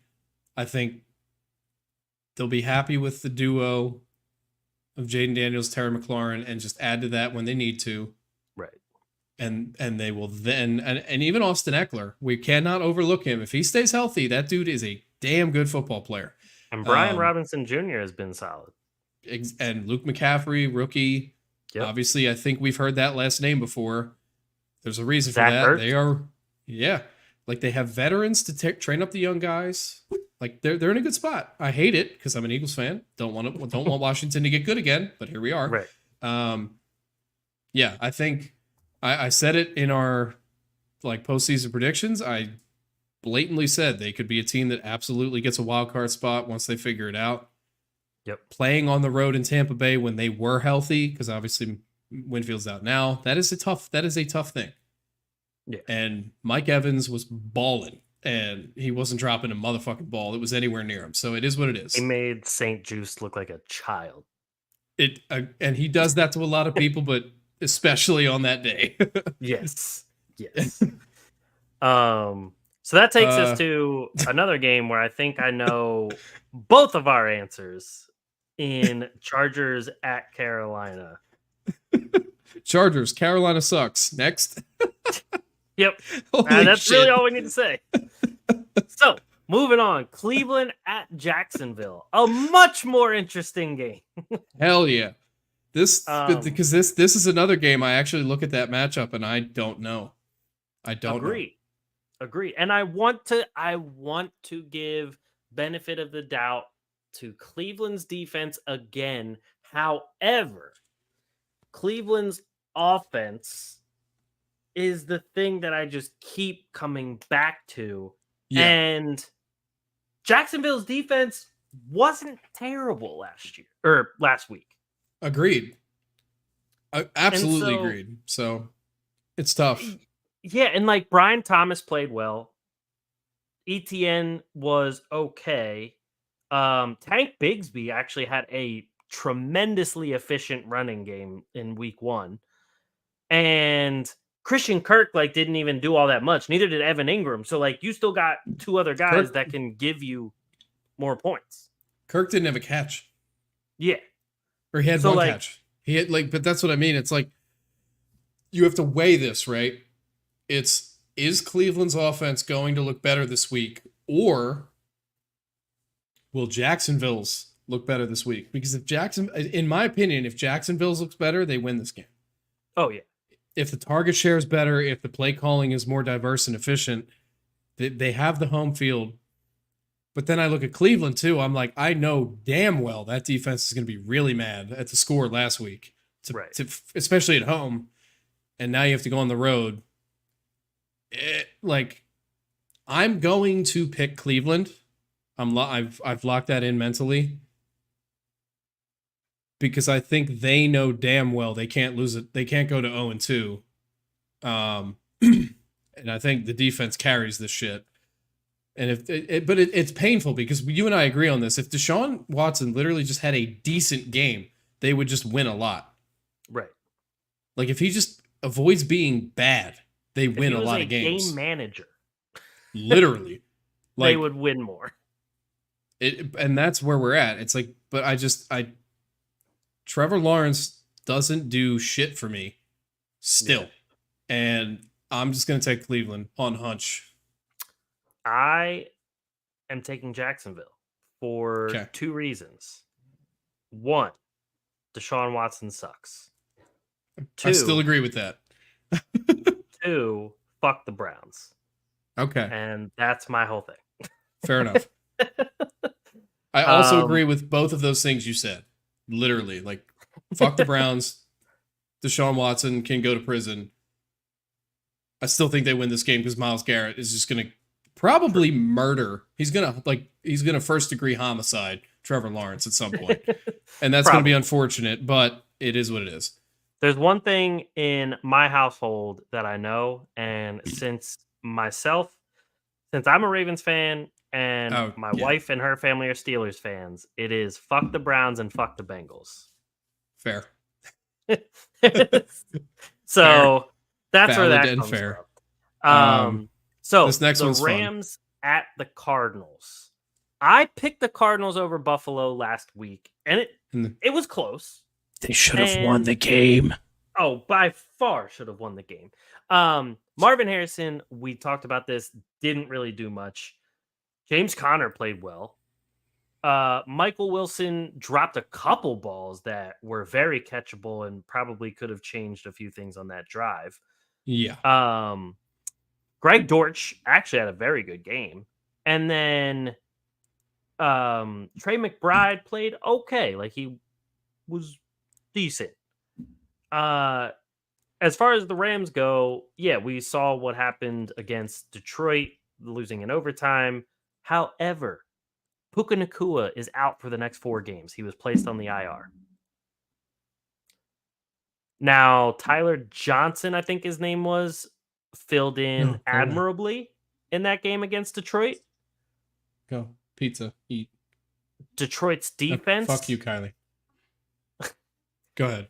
Detroit's defense is way better than Arizona's defense. but I'm still picking Arizona.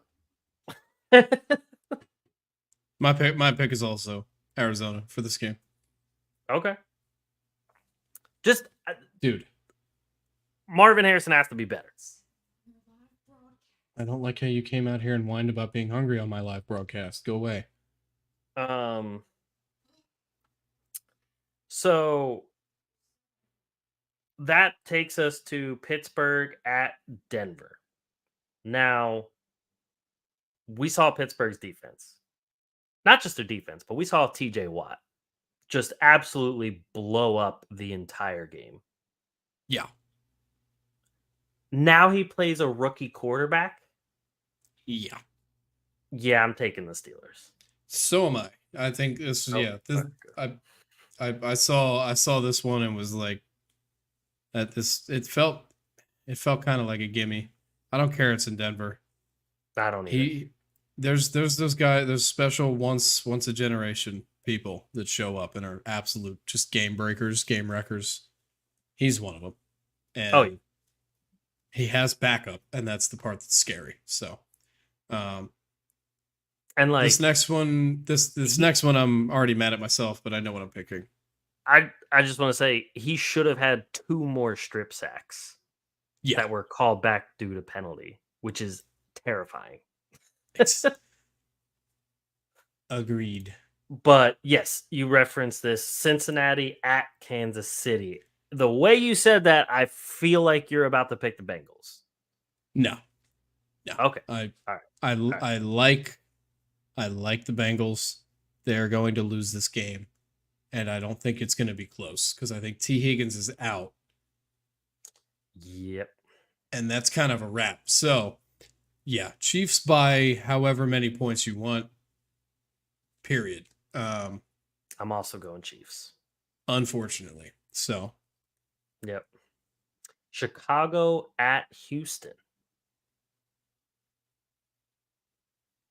I feel like this one is probably also pretty easy to pick. However, I don't know what the fuck the Bears are going to do week in and week out. So, Houston. Yeah, I'm still going Houston. It's in Houston. That offense is great. There were questions of Stephon Diggs, will he fit in? He had 2 touchdowns. He fits in fine. Joe Mixon had his perfectly fine. Joe Mixon had his 3rd highest rushing yard total of his career in his debut. They are as advertised on offense. Period. And yeah, I'm sorry. After Caleb Williams' performance last week, there's no way in hell you come into Houston. And no, it's just not happening. So, Agreed. Yeah, and then this one's easy for me because Kirk Cousins can't win primetime games. And Good old Monday football, night. And so Philly wins. And also he looked really, really, really not good. Yeah. And it's a shame. I'm kind of like bummed for him but then I have to look at the Falcons and be like, okay, you knew he just ruptured his Achilles at like 34 years old or whatever the hell he is. And you still paid him that much and then followed that up by drafting Michael Penix 8th overall. So yeah, not the best decisions. I wanted to pick Atlanta just to be fun and like pick another team, but I, out of good faith, cannot pick in favor of Kirk Cousins on a primetime game. I just can't. On a bad ankle after such a shit performance in their own building. It's just too much. Like, it's too much. If they were at Carolina, I would probably pick Carolina. Fair. It's prime time. He literally cannot. He cannot. Exactly. So and then on top of that, it's like our week 2 picks. Especially a matchup like that, it's just hard to pick against Philly in Philly too. That's the other part too. Like it's a road prime time coming off of ruptured Achilles for Kirk Cousins. It doesn't really get tougher than that. So no. Yeah, there we are. Yep. So there is all of our picks. We will be posting those again on socials and on the YouTube community page.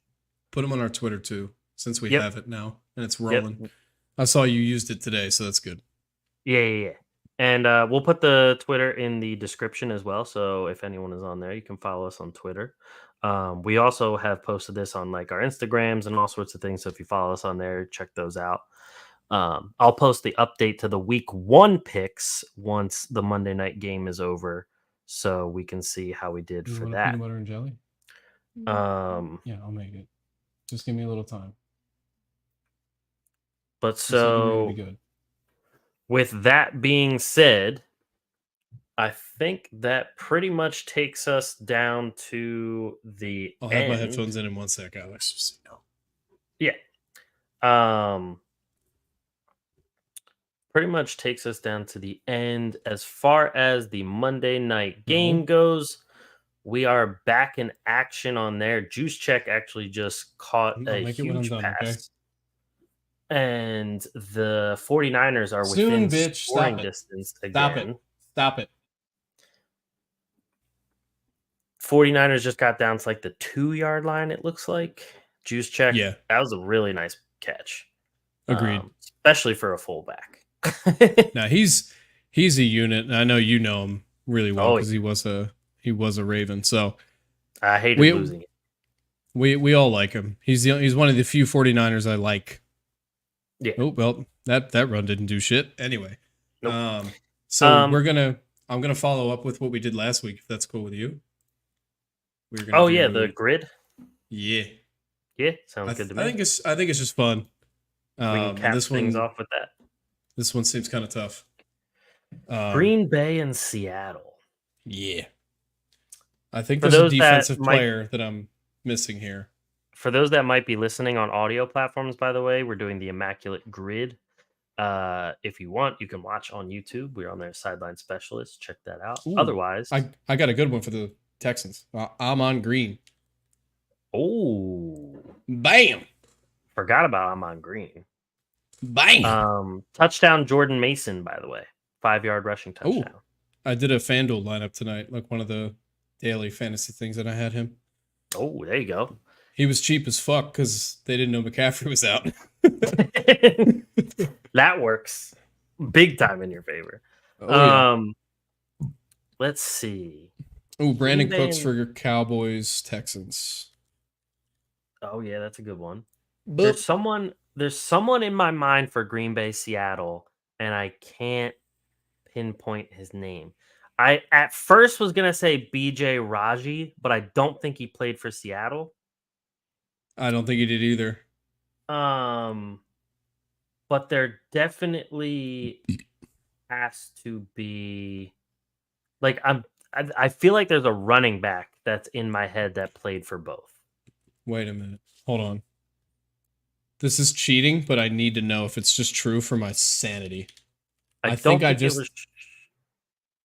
I think I just got it, and I'm gonna get it in a second. Hold on. This had better fucking count. I'm gonna be really, really mad. Let's go.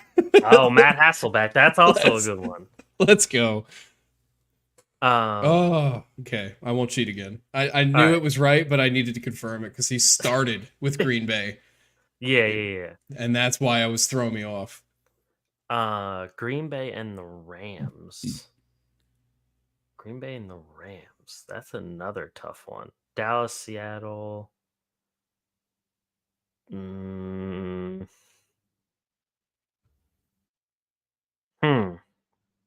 This is tough because I'm trying to think of older guys. Yeah, I was too. Like receivers, tight ends. There's probably a tight end that was a Ram and a Packer. If I had to pick was a Mercedes position. Lewis on both? He's been everywhere, so probably. That's why I thought he's been here for 1,000 years. 50 sacks for the fucking Seahawks. 50. Did Bobby Wagner have 50 sacks? I don't know as a middle linebacker if he hit the 50 bomb. Yeah, I don't know either. Oh boy. Well, all right. JJ Watt for the Texans. Let's just get that out of the way. Yes, he definitely had the 50 sacks. Aaron Donald had 50 for them. He should. Thank Christ. Yeah. All right. He good.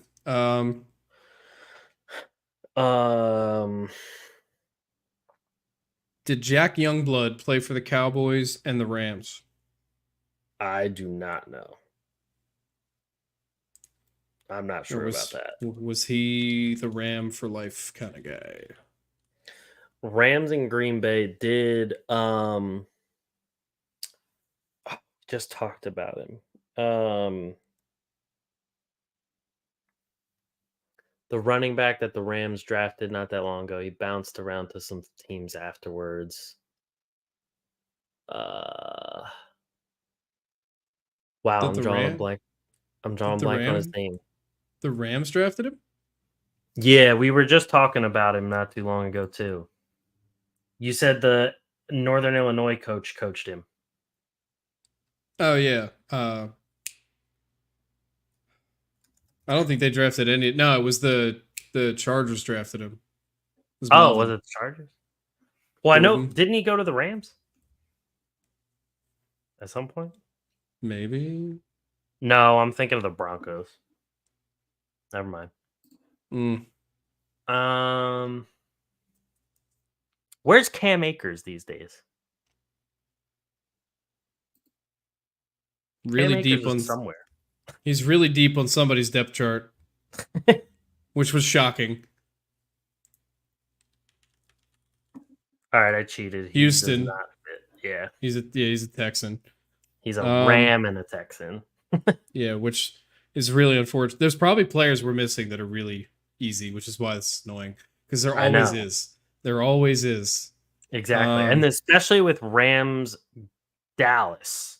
I feel like there's somebody that's super obvious there. Their franchises have been around so long, it's impossible for there not to be so many. Exactly. And I want to say someone obvious like Torrey Holt, but I don't think Torrey Holt ever went to Dallas. He didn't. That one I can guarantee.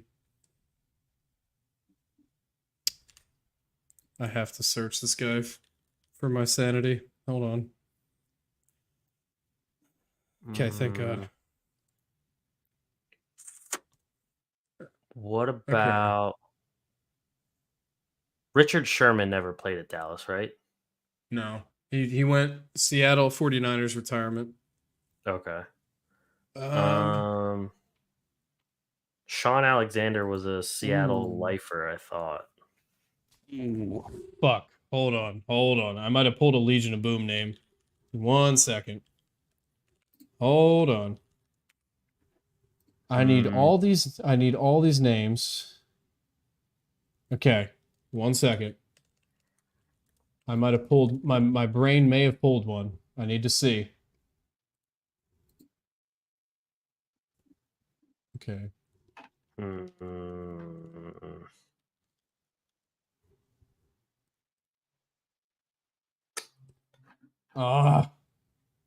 You are fucking kidding me. Trying to think. Dude. KJ Wright. Hold on. I'm like trying to remember that entire fucking team that year. That like 2013 Super Bowl team for Seattle. Oh yeah. It's not happening. No, not Golden Tate. Not Sidney Rice. Any other running back? No. Good old Golden Tate. I forgot about Golden Tate. He was a huge part of that Super Bowl. Yeah, he was. Man, these team combos are tough because of like the fucking year it is. Like, I'm pretty sure most of the obvious ones are old, not new, because I don't remember. Seattle 50 sacks is definitely an old name. Like, it has to be a really old name. Because there's nobody current that I can think of that is getting that many sacks for Seattle. Yeah, none of these names jump into my head. I looked up their like all-time sack list. The first name that jumped in my head was Michael Bennett, and he only had 39. Yeah, the number one sack leader for the Seahawks was born in 1957. Second was 68. Third was 60. Fourth was 68. So literally, yeah. I'm gonna type one in because I need to, and I'm just gonna do the guy who was in like 4th. His name's Chad Brown, and I need to make sure I have his. Such a basic name. I need to ensure that I Chad have Brown. his years of playing correct.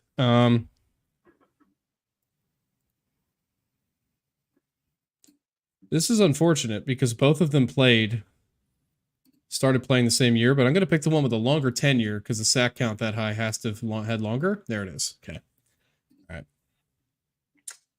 All right. I cheated for Seattle, Dallas.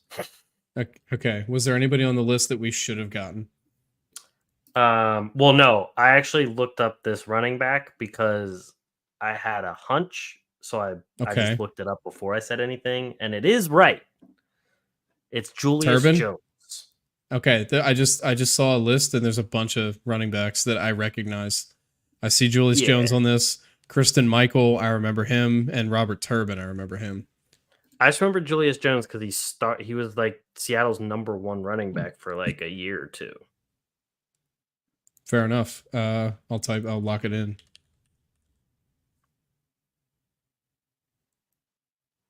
There it is. Rams Packers is gonna irk me to death because I know there are some names that are really. Wait. Clay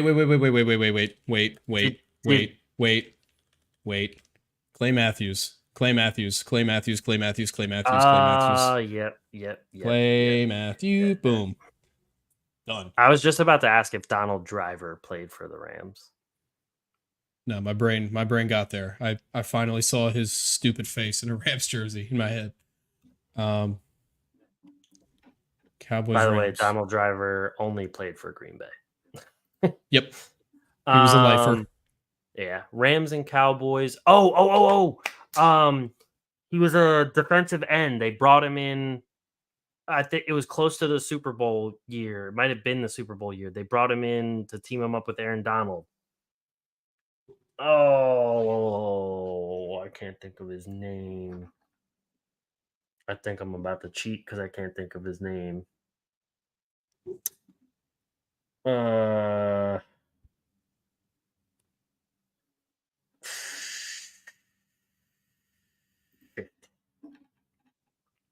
Just do it.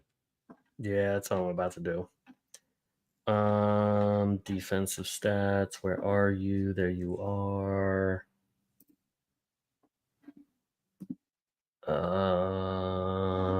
No, not you.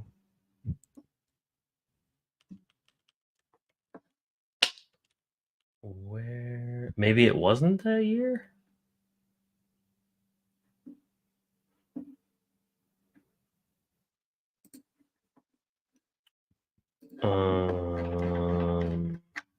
It was one of the years they were like really Super Bowl contenders, and they brought in he was like in legal trouble and shit. Greg Hardy? Yes. Hold up. Did he play for the Rams? I'm gonna go. I'm gonna look. I know he played for the Panthers. Ah, fuck no! It was just the Panthers and the Cowboys. Yep. I really thought I thought they brought him in for like half a season. Damn it! Oh. Ooh. I think Tavon Austin. Oh, he definitely played for the Cowboys. Boop. Done. Good. Let's call. go. I completely forgot about Tavon Austin. Come on, let's go. Let's go. Oh, why did my brain pull the human college football highlight reel? Why? Oh my Lord God. I'm gonna do this one alone. Unless you want to do it, but we can. Oh, this is perfect. No. Look at the fucking. Oh, top San two. Fran and Jets, yeah. Oh, we should have done this one. I wish I looked. Motherfucker. All right, I'll bang this one out. Frank Gore, thank you. Boop. Browns. Frank Gore for every team. Nick Chubb's had a healthy season at some point in his life, so it's got to be him. Chargers. Thank you. I was also going to say Jim Brown. Yeah, well, I could have done that, but that would have been a layup. True. Boop. San Fran Jets. is Robert Saleh. actually Frank Gore would have worked there too. True. Unfortunate. Actually, did Frank Gore play for the Dolphins too? He played for the Bills last. I know that. He played for the Dolphins in 2018. He could be that entire row. Wow. Holy frick. The GOAT. The GOAT. That's amazing. Frank Gore could What a be a legend. whole fucking row. Holy shit. Oh man. Oh, Jets Chargers could have been LT. True. Oh, Jets Chargers, Mike Williams. Oh yeah, that's it. Well, That's an easy one, but it might not count yet because this is the first game he's suited up in. oh, true. So That's a good if point. if I enter it, it might not say yes, which would be really annoying. Yeah, probably safe not to use him.